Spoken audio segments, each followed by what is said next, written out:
भी नहीं जाता कि बहुत ऊपर चला जाए, वहाँ से हमको देखा करे, एकदम करीब से रहता है। जैसे सामने से बाय द वे ट्रक को रखा गई तो फिर ये वो एकदम ऊपर जाता है, उसके बाद ट्रक जैसे निकली फिर मेरे पास आ जाता है। नहीं, ऐसा तो हमने कभी नहीं सोचा था, बाकी ऊपर वाले की मर्जी है, जो करता है वो अच्छा करता है। हमने तो एक इंसानियत के नाते अपना फ़र्ज़ निभाया था। इसको जब देखा तो हमारे दिल में ऐसा जगह कि इसको ले जाके हमको ठीक करना चाहिए, क्योंकि ये आज़ाद है ना। अभी हम इसको बांध के रखते या कहीं कैद करके रखते तब तो लोगों को प्रॉब्लम होती। तो हम इसको आज़ाद हैं, जहाँ मिल कर आए लगभग 1 साल हो रहा है। उसके बाद कहाँ पे मिले थे, तो यहाँ से जहाँ हम लोग मौजूद हैं, यहाँ से लगभग 100-150 मीटर दूरी पर मेरा एक खेत है। जैसे यहाँ पे है, वहाँ पे एक खेत है। तो उस खेत में हम कुछ काम करने गए थे, तो वही खेत में एक घायल अवस्था में पड़ा था, जिसका एक पैर राइट साइड वाला टूटा हुआ था, एकदम बिल्कुल टूटा हुआ था, थोड़ा सा लगा था, जिसके कारण इसको खून बहुत बह रहा था। खून बह रहा था तो इसकी हालत एकदम ख़राब सी हो गई थी। मतलब हमने देखा तो ये तो है नहीं, देखा जाके तुरंत पकड़ लिया, क्योंकि बहुत भारी पक्षी, हमको डर लग रहा था, इसका मुंह इतना बड़ा है तो कहीं काट वाट नहीं। जब उसके पास हम नजदीक जाके न्यू ब्लॉग, स्वागत है एक और नए ब्लॉग में। दोस्तों, मैं आपके लिए एक ऐसी चीज़ दिखाऊंगा जो कभी फेसबुक और इंस्टाग्राम और यूट्यूब तीनों पर वायरल हो रही है, जो कि सारस और आरिफ की दोस्ती है। अभी फिलहाल में इतना वायरल चल रहा है, जो कि आप देख सकते हैं। मैं अभी वीडियो दिखाने वाला हूँ आपके लिए, और इन दोनों की इतनी गहरी दोस्ती है, इसका कोई जवाब नहीं। शायद पता नहीं पिछले जन्म के ये दोनों दोस्त ही होंगे अच्छे से। इन्हें इनके लिए मिला था रास्ते में वो, और इनके गांव में पूर्व मुख्यमंत्री अखिलेश यादव भी गए थे उनसे मिलने। देखो, मैं वीडियो दिखाता हूँ।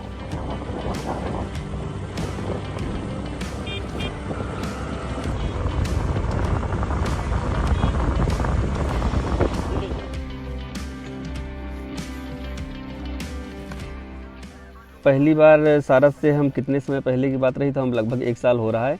उसके बाद कहाँ पे मिले थे, तो यहाँ से जहाँ हम लोग मौजूद हैं, यहाँ से लगभग 100-150 मीटर दूरी पर मेरा एक खेत है। जैसे यहाँ पे है, वहाँ पे एक खेत है।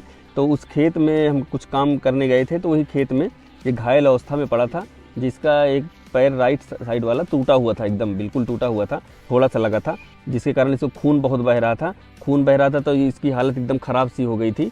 मतलब हमने देखा तो ये तो है नहीं, देखा जाके तुरंत पकड़ लिया, क्योंकि बहुत भारी पक्षी, हमको डर लग रहा था, इसका मुंह इतना बड़ा है तो कहीं काट वाट नहीं। जब उसके पास हम नज़दीक जाके देखते हैं इसको, तो एकदम लाचार पड़ा था। तो हम इसको उठा के अपने घर लेकर आए।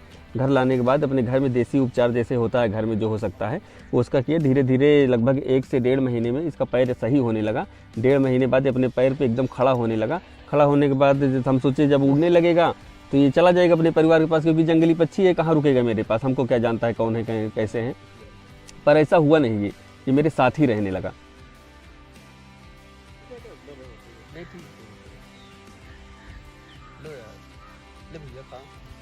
जो हम खाते हैं वही ये भी खा लेता है, जो घर में अमूमन बनता है गांव में, सब्जी रोटी दाल चावल, वही ये भी खाता है। और खाने की जहाँ तक बात रही है, साथ में खाता है, मेरे प्लेट में खाता है। फैमिली वालों का कोई प्रॉब्लम नहीं है, सब लोग खुश रहते हैं काफ़ी, क्योंकि एक अलग सा दिखता है। कभी हमने ऐसा देखा नहीं था फिल्मों के अलावा। फिल्मों में हमने देखा था, रियल में तो कभी नहीं देखा था। ये हमेशा ऐसे खुला रहता है, जैसे आप लोग आए देखे होंगे खुला था, वैसे ही खुला रहता है। ये बांधा नहीं जाता, क्योंकि इसको हम बांध के या कहीं बंद करके रखते तब तक चला गया होता है। क्योंकि ये ऐसा पक्षी है, जैसे हम आज़ाद है, तो इसका जहाँ मन करेगा वहाँ आएगा जाएगा, तभी ये रह पाएगा। नहीं इसको बांध के रखते तो जैसे छोड़ते वैसे उड़ जाता है। ये दोपहर में चला जाता है अपने परिवार के साथ। हमने कई बार देखा है ऐसे ही पक्षियों के 20-25 के झुंड में इसको हमने देखा है। पर ये शाम होने से पहले तो घर वापस आ जाता है। ऐसा कभी नहीं हुआ कि जिस दिन गया हो या हमको ढूंढ के लाना पड़ा हो या ना आया हो, दूसरे दिन आया हो, ऐसा कभी नहीं हुआ। रोज़ पर अपने टाइम पे आ जाता है वापस। 4-5 किलोमीटर तक हम इसको ले जाते हैं, ले आते हैं जी। क्योंकि दूर हम इसलिए ज़्यादा नहीं ले जाते, क्योंकि रोड पे बहुत ट्रैफिक होता है। तो ये मेरे बिल्कुल सर के पास उड़ता है, ज़्यादा दूर भी नहीं जाता कि बहुत ऊपर चला जाए, वहाँ से हमको देखा करे, एकदम करीब से रहता है। जैसे सामने से बाय द वे ट्रक को रखा गई तो फिर ये वो एकदम ऊपर जाता है, उसके बाद ट्रक जैसे निकली फिर मेरे पास आ जाता है। नहीं, ऐसा तो हमने कभी नहीं सोचा था, बाकी ऊपर वाले की मर्जी है, जो करता है वो अच्छा करता है। हमने तो एक इंसानियत के नाते अपना फ़र्ज़ निभाया था। इसको जब देखा तो हमारे दिल में ऐसा जगह कि इसको ले जाके हमको ठीक करना चाहिए, क्योंकि ये आज़ाद है ना। अभी हम इसको बांध के रखते या कहीं कैद